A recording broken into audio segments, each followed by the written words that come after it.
ఒక్కసారి అండి ఇంకొకరు ఒకసారి ఆగట్లేదు లంచ్ టైం కూడా అయింది పాపం శేఖర్ భాష చేసుకునే ఉన్నారు. ఒక బిస్కెట్ ఒక్కసారి శేఖర్ భాష గారు ఒక్కసారి పరశురాములు గారు అంటే యాక్చువల్లీ ఆయన ఒక విక్టిమ్ అంట. ఓకే, ఈ విక్టిమ్ అంటే అనుభవించి ఆయన లా ప్రాక్టీస్ చేశారంట. ఏంటి ఈ కేసుల నుంచి కాపాడటానికి బహుశా మీకు పనికొస్తారు. మీ కమిషన్ మీ ఒక గ్రూప్ ఏర్పాటు చేస్తే ఒక కమిటీ ఏర్పాటు చేస్తే కమిటీలో ఆయన కూడా ఉంటారు. నమస్తే. నమస్కారం సార్. ఫస్ట్ శేఖర్ భాష గారిని అప్రిషియేట్ చేయాలి. అతను యాక్చువల్గా ఏంటి అంటే సరే అతనికి లా తెలుసా తెలియదు కానీ కామన్ సెన్స్ తో చాలా కరెక్ట్ మాట్లాడుతుండు. Law is nothing but common sense. ఇక్కడ ప్రాక్టికల్ గా ఇప్పుడు వాళ్ళు చిన్నగా బట్టగాల్చి మీదేస్తే మనం ఇప్పుడు ఈ కేసుల నుంచి బయటపడాలంటే క్వాష్ లో వేస్తే హైకోర్టులో క్వాష్ వేస్తే 3-4 years అయినా లిస్ట్ కాదు.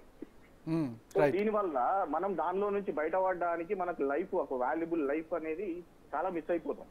ఇక్కడ సింపుల్ లాజిక్ యాక్చువల్ గా ఈ పర్టికులర్ కేసు గురించి మాట్లాడాలంటే ఆ అమ్మాయి ఏమంటుంది, పెళ్లి చేసుకుంటా అని మోసం చేసిండు అని అంటుంది.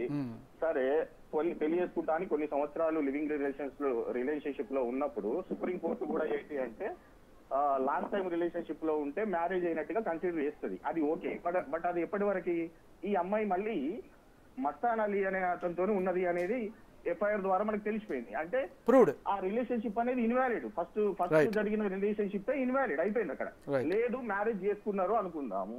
మ్యారేజ్ చేసుకుంటే 493 ఎట్లా అప్లికేబుల్ అవుతుంది? కాదది. ఆమె మ్యారేజ్ చేసుకుంటే ఈమె అడల్టరీ చేసినట్టే కదా మస్తాన్ అలీతోని.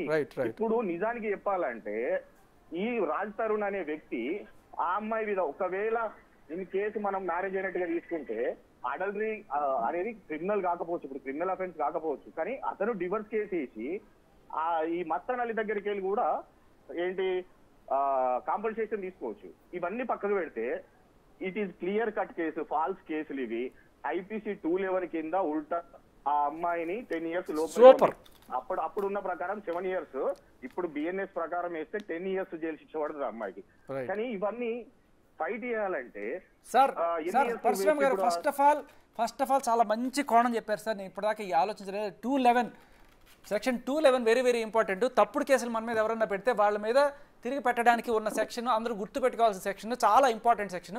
అబ్బాయిలందరూ ఖాన్ కోల్ కేసు ఉండే ఎవరన్నా మీ మీద తప్పుడు కేసులు పెడితే పోన్లే మన హ్యాపీగా వద్దాం కాదు, తిరిగి మీరు వాళ్ళ మీద నా మీద తప్పుడు కేసులు పెట్టడానికి ఈ 211 సెక్షన్ ఉపయోగపడుతుంది. అలాగే 493 చెప్పారు కదా ఆయన. 493 అంటే తక్కువ చాలా మందికి అర్థం కాదు.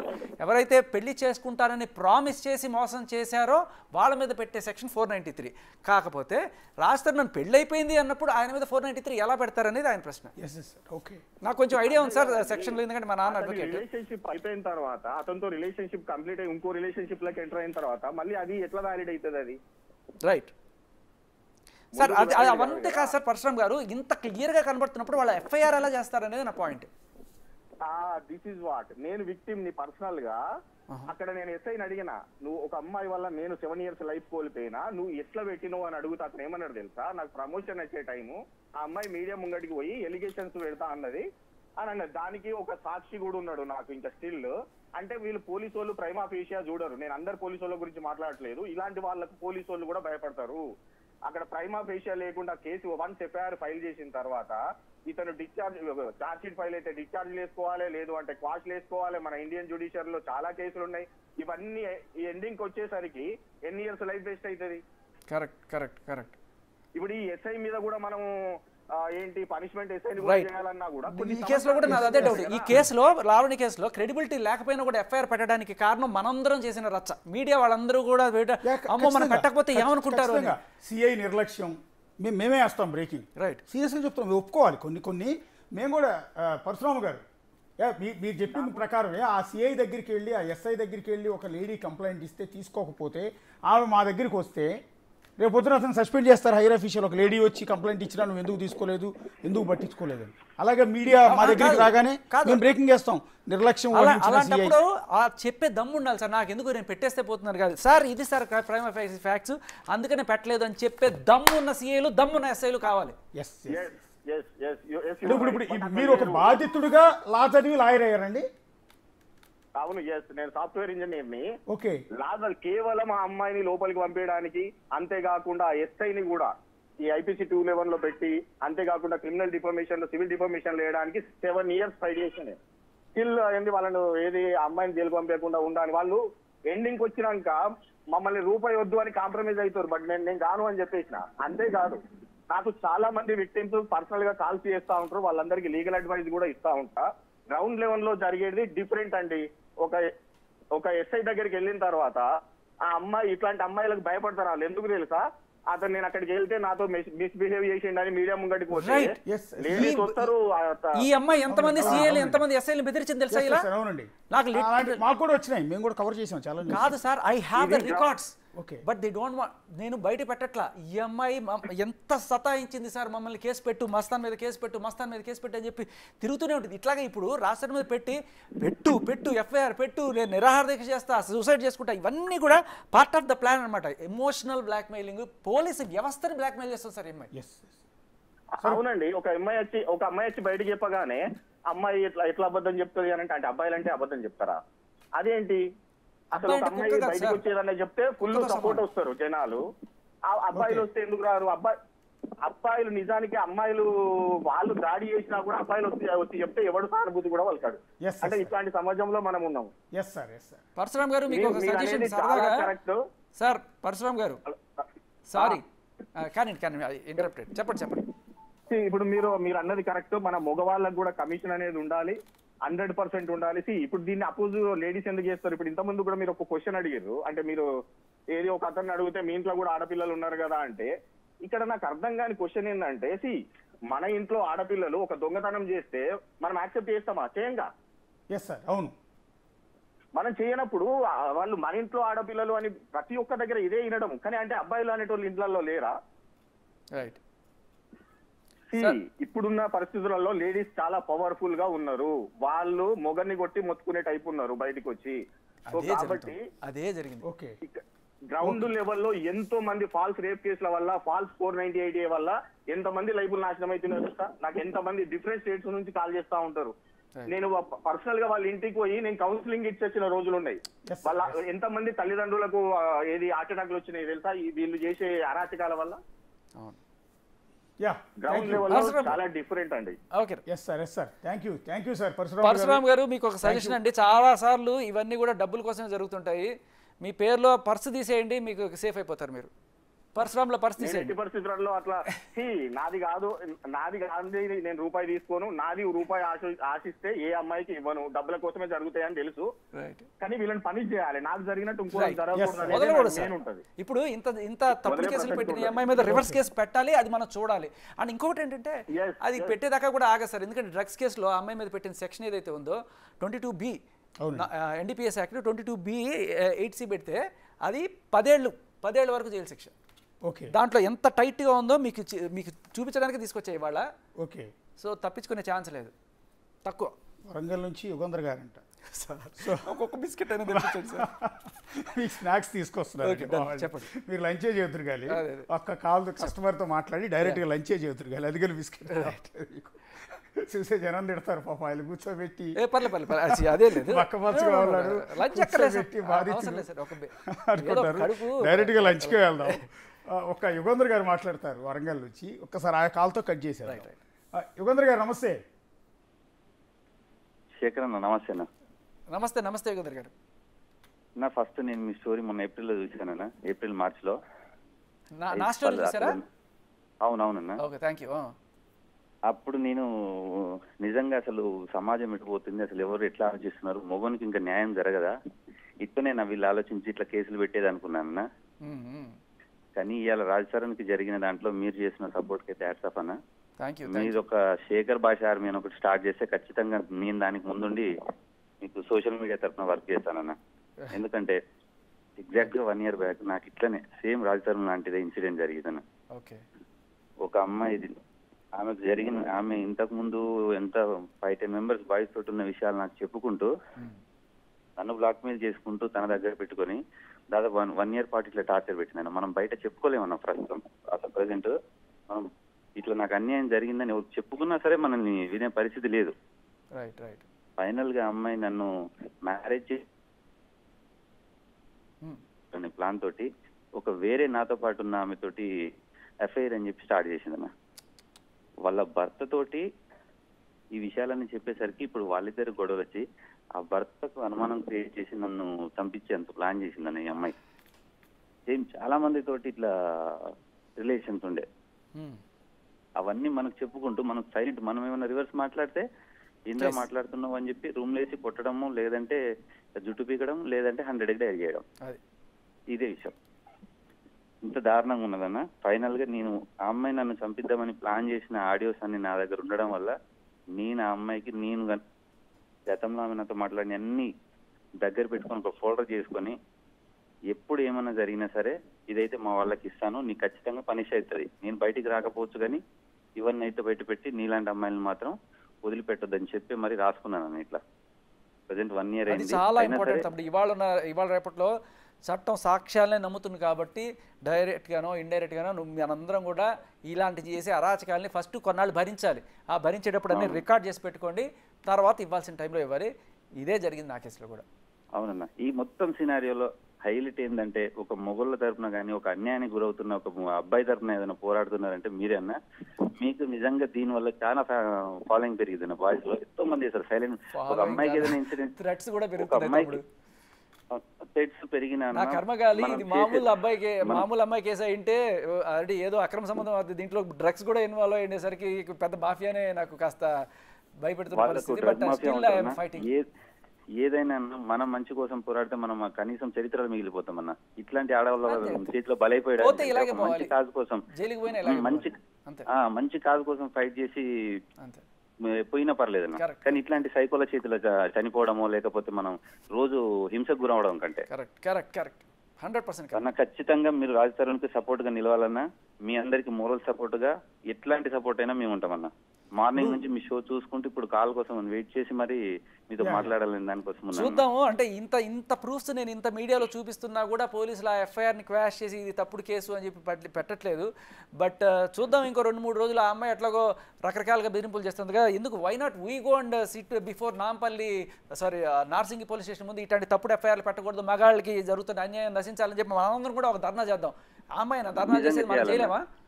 ఎందుకన్నా వేరే చిన్న ఆడపిల్లకి చేస్తే మనం అందరూ ఆడపిల్ల అనే మన ఇంట్లో ఆడపిల్ల అనే దాంతో అందరం మొగోళ్ళం అందరూ బయటకు వచ్చి చేస్తున్నాం మన ర్యాలీలు. కానీ ఇంతమంది మొగోళ్ళకి జరుగుతుంటే ఏ ఒక్కరు మొగోళ్ళు బయటికి రాలేని పరిస్థితి. వస్తున్నారు తమ్ముడు, ఇప్పుడు వస్తున్నాను, నువ్వు వచ్చావు కదా, వస్తున్నారు మొగోళ్ళే కదా, ఆడవాళ్ళు కూడా వస్తున్నారు. అదే కదా, అందరూ వెళ్ళి అక్కడ కూర్చొని చేద్దాం. ఇట్లా తప్పుడు కేసులు మానేయండి, తప్పుడు ఎఫ్ఐఆర్ పెట్టడము లిటరల్ ఎక్స్టార్షన్. ఎఫ్ఐఆర్ పెట్టాము, నీ కేసు తీయాలంటే లాయర్కి డబ్బులు ఇచ్చుకోవాలి, లేకపోతే కొంతమంది పోలీసులు ఏమన్నా లంచాలు మింగేవాళ్ళంటే వాళ్ళకి ఇవ్వాలి. అంటే ఈ కేసు అని చెప్పట్లేదు, మామూలుగా కేసు పెట్టడం అనేది లైక్ ఒక రేప్ కేసు అంటే అమ్మో తీయాలంటే ₹1 కోటి ఇవ్వండి. థ్యాంక్స్ యుగంధర్ గారు. ఇప్పుడు మగాళ్ళకు ఒక కమిషన్ కావాలని ఆయన ఫైట్ చేస్తూ ఒక ఉద్యమాన్ని స్టార్ట్ చేయబోతున్నారు, ఒక అసోసియేషన్ స్టార్ట్ చేయబోతున్నారు. అందులో మీరు ఏమైనా మెంబర్గా చేరతారా? సీరియస్గా మెంబర్గా జాయిన్ అవుతాను. శేఖర్ కోసం ఒక కమిషన్ ఏర్పాటు చేయాలని మార్నింగ్ నుంచి నేను ఒక 10-15 కామెంట్స్ పెట్టానండి యూట్యూబ్ లో ఈ మీ లైవ్ షోకి. ఓకే, దానికి ఖచ్చితంగా మా సపోర్ట్ ఉంటుంది. థాంక్స్ అండి. చాలా మంది సపోర్ట్ చేస్తారండి. ఈ కమిషన్ నిజంగా వస్తే ఇది హిస్టరీలో నుంచి. ఈవిడ గనక నిరాహార దీక్షకు కూర్చుంటే సార్, నేను అదే దాంట్లో ఎదురుగా కూర్చుంటాను. మగాడికి జరుగుతున్న అన్యాయం నశించాలని చెప్పి. డెఫినెట్ గా ఎంతమంది వస్తారో చూద్దాం, ఈవిడికి ఎంతమంది వస్తారో చూద్దాం. ఆవిడ దగ్గర 1 కెమెరా పెడితే మీ దగ్గర 2 కెమెరాలు పెడతాం మేము. పెట్టండి, లేదు తెలియాలి కదా. ఇదే బ్లాక్ మెయిల్ అయిపోయింది. చచ్చిపోతా నిరాహార దీక్ష ఎలా ఉంటుందో చూపిద్దాం. యుగంధర్ గారు, ఒక బాధితుడిగా మీ బాధ అంతా కూడా పబ్లిక్గా వచ్చి, బేసిక్గా చాలామంది మగవాళ్ళు చెప్పరు, కానీ మీరు ఇవాళ ఏ విధంగా మోసపోయారు, ఏ కాస్తో మీరు ఫైట్ చేస్తున్నారు అనేది ధైర్యంగా మీడియా ముందుకు వచ్చి పబ్లిక్గా కొన్ని లక్షల మంది చూస్తున్న సందర్భంలో మీరు ఇవాళ అది ధైర్యంగా చెప్పారు. నిజంగా మీకు హ్యాట్స్ ఆఫ్. అలాగే మద్దతు పలుకుతున్నారు శేఖర్ భాషా గారికి. ఇది టోటల్గా చాలా మందితో మాట్లాడాము, ఇంకా చాలా మంది కాల్స్ చేస్తున్నారు, కానీ మీకు ఓపిక లేదు. సో క్షమించాలి, చాలా మంది కాల్స్ చేస్తున్నారు. ఇప్పటికే ఆయన 2.5 గంటల నుంచి కూర్చోబెట్టాము. రైట్. సో లంచ్ చేయాలి, ముందు చేసిన తర్వాత మళ్ళీ ఓపుకుంటే మళ్ళీ పట్టుకొస్తాం. నా ఎక్స్పీరియన్స్లో నేను అబ్బాయిలందరికీ ఇచ్చే సజెషన్, ఒకవేళ మీరు రిలేషన్కి ఎంటర్ అయ్యేటప్పుడు ఆ అమ్మాయి తన సొంత కాళ్ళ మీద నిలబడగలుగుతుందా లేదా అది చూసుకోండి. జనరల్గా ఖాళీగా ఉండేవాళ్ళు, ఎస్పెషల్లీ ఖాళీగా అందరూ కాదు, కొంతమంది మీరు సేఫ్ జోన్లో ఉండాలంటే వర్కింగ్ ఉమెన్ ఆర్ తన సొంత కాళ్ళ మీద నిలబడగలిగే ఉమెన్ ఆర్ ఆల్వేస్ సేఫ్. అది అంటే మళ్ళీ 100% గ్యారెంటీ లేదు, బట్ 90% అంతవరకు. లావణ్య రేపు పొద్దున, ఎందుకంటే ఒక పాయింట్ సార్, ఏ పని లేకుండా ఉంటే మిమ్మల్ని టార్చర్ చేయడమే పనిగా పెట్టుకుంటారన్నమాట. ఇప్పుడు ఉద్యోగం చేస్తుంది అనుకోండి, పొద్దున్న డ్యూటీకి వెళ్ళాలి, సాయంత్రం రావాలి, బట్ ఇప్పుడు ఏమీ లేదనుకోండి, ఇదే పని అనుకోండి, ఇదే పని అయిపోతుంది. వెళ్ళడం, పోలీస్ స్టేషన్ ముందు కూర్చోవడం, లేకపోతే మీడియా ముందు కూర్చోవడం, ఇదే పని వాళ్ళకి. ఇంకా రాస్తారు అనుకోండి, షూటింగ్కి వెళ్ళాలి, ఆ పని చేసుకోవాలి, ఈ పని, వీళ్ళకి వేరే ఏ పని ఉండదు సార్. జస్ట్ ఇది చేయడం, ఒక ఫ్లాట్ తీసుకోవడం. అసలు మీకు కొన్ని విషయాలు చెప్తే సార్, ఒక అమ్మాయి ఇస్నాపూర్లో ఒక అమ్మాయి ఒక పొలిటీషియన్తో 18 ఏళ్ల వయసులో సంబంధం పెట్టుకొని ఆయనకి పెళ్ళైంది. ఆయనతో సంబంధం పెట్టుకొని ఒక పర్టికులర్ పాయింట్లో సూసైడ్ డ్రామా ఆడి ఇంకా మీడియా ముందుకు వెళ్ళిపోతాను అది ఇది అని చెప్పి గొడవ చేసి ఆయనకి ఏం చేయాలో తెలియక ఒక ఫ్లాట్ మొత్తం ఆవిడకి ఇచ్చేసి ఆవిడ లండన్ పోవడానికి ఈయనే ఖర్చులు భరించి సెటిల్ చేసుకున్నాడు. తర్వాత అదే అమ్మాయి బాగుంది, ఇదేదో మనకు కాస్త బెదిరిస్తే మనకి డబ్బులు వస్తాయి, ఫ్లాట్స్ వస్తాయి అని చెప్పి ఈ ఉద్యోగాలు చేస్తే ఏమొస్తాయి, మహా అయితే ₹1,00,000 వస్తాయో, ఇలాంటి కనుక సెట్ చేస్తే ఒకసారి కోట్లు వచ్చి పడతాయి. సో ఈయన కాబట్టి ఇస్నాపూర్ కాబట్టి ఒక 8 లక్షల ఫ్లాట్ వచ్చింది. ఇలాంటి రాజతరం లాంటి పెద్దవాళ్ళని ఎవరన్నా పట్టుకున్నా అనుకోండి 5 కోట్ల ఫ్లాట్ వస్తుంది. ఓకే, ఇప్పుడు మీరు కంక్లూడ్ చేసే ముందు ఒక విషయం, గత వారం రోజులుగా లావణ్య ఇష్యూ ఎలా జరుగుతుందో పేర్లాలుగా ఆంధ్రప్రదేశ్లో ఎండోమెంట్ అసిస్టెంట్ కమిషనర్ శాంతి తెలుసు కదా మీకు, స్వయంగా ఆమె భర్త లీగల్గా ఇప్పటివరకు ఉన్న భర్త, ఇంకా విడాకులు అవ్వలేదు కాబట్టి, ఆయన కూడా సెంట్రల్ గవర్నమెంట్ ఎంప్లాయ్, ఆయన మీడియా ముందు మాట్లాడేది మీరు గమనించారా? నా భార్య నన్ను వదిలేసి ఎంపీ విజయసాయి రెడ్డితో ఇల్లీగల్ కాంటాక్ట్ పెట్టుకుందని ఆయన ఆరోపణ. మనం అంటున్నాం నెక్స్ట్ సాయి రెడ్డి, నెక్స్ట్ ఆవిడేమంటుందంటే నాకు విజయసాయి రెడ్డి తండ్రి లాంటాడు, నేను అతనితో కాంటాక్ట్ పెట్టుకోలేదు, ఇల్లీగల్ కాంటాక్ట్ ఏమీ లేదు, నేను ఆయన కూతురు లాంటిదాన్ని. సుభాష్ రెడ్డి అని విజయసాయి రెడ్డి దగ్గర పనిచేసే అడ్వకేట్ పోతిరెడ్డి సుభాష్ రెడ్డి, అతనితో నాకు సంబంధం ఉన్నమాట నిజం, ఎందుకంటే నువ్వు మ్యూచువల్ డైవోర్స్ కోసం సంతకం పెట్టావు కాబట్టి, నువ్వు వద్దనుకున్నావు కాబట్టి నేను అతనితో సంసారం చేసి ఆ బిడ్డను కన్నాను. సో ఈ బిడ్డ నీకు పుట్టిన బిడ్డ కాదు, సో సుభాష్ రెడ్డికి పుట్టిన బిడ్డ, విజయసాయి రెడ్డికి పుట్టిన బిడ్డ కాదు అని. ఈ భర్త ఏమంటాడు, భర్త బయటకు వచ్చి ఏమంటాడు, నాతో సంసారం చేస్తూ నాతో 2 ఆడపిల్లలు ట్విన్స్ పుట్టారు, ట్విన్స్ ఇద్దరు ఎక్కడో హాస్టల్లో చదువుకుంటున్నారు, 9 ఏళ్ళు ఉన్నాయి ఆ పాపలకి, వీళ్ళిద్దరూ ఉండగా ఇంకొక వ్యక్తితో నువ్వు ఎండోమెంట్ అసిస్టెంట్ కమిషనర్గా ఉండి వెళ్ళి ఒక ఎంపీతోనూ ఒక లాయర్తోనూ అక్రమ సంబంధాలు ఎట్లా పెట్టుకుంటావు? సో ఆ పుట్టిన బిడ్డ రేపు పొద్దున వచ్చి నువ్వే మా నాన్నమని నా పేక మీద కూర్చుంటే నేనేదో కాస్త కూర్చొని సంపాదించుకున్న సొమ్ము అంతా కూడా ఎన్డీటీ వారి మాదిరిగా నాది వాడు కొట్టుకుపోయే ప్రయత్నం చేస్తాడు. కాబట్టి ఆ పుట్టిన బిడ్డ విజయసాయి రెడ్డికి పుట్టాడా, ఆ పుట్టిన బిడ్డ సుభాష్ రెడ్డికి పుట్టాడో డిఎన్ఏ టెస్ట్ చేసి ప్రూవ్ చేసి ఐడెంటిఫికేటెడ్ ఒక సర్టిఫికేట్ ఇవ్వండి అని గవర్నమెంట్ని నిలదీస్తున్నాడు, ఫైట్ చేస్తున్నాడు. సో ఇవాళ ఆవిడేమంటుందంటే సుభాష్ రెడ్డికి ఓకే నాకు వేరే వ్యక్తితో పెళ్లి కూడా అయింది, అతనితోనే బిడ్డను కన్నాను డైరెక్ట్గా చెప్తున్నావు, నాకు విడాకులు ఇవ్వకుండా నువ్వు పెళ్ళి ఎట్లా చేసుకుంటావు, బిడ్డను ఎట్లా కంటావు అనేది ఇతను రిలైజ్ చేస్తున్న పరిస్థితి. అదొక పెద్ద వివాదం. మీరు స్టార్ట్ చేయబోయే ఈ కమిషన్లో మీరు చేస్తున్న పోరాటంలో సో ఆ మదన్మోహన్ అతని పేరు, ఆమె శాంతి భర్త, అతను కూడా మీరు మద్దతు పలుకుతారా? సార్ ఈ సమాజంలో ఒక దరిద్రమైన బూత్ ఒకటి ఉంది సార్, ఎల్కే.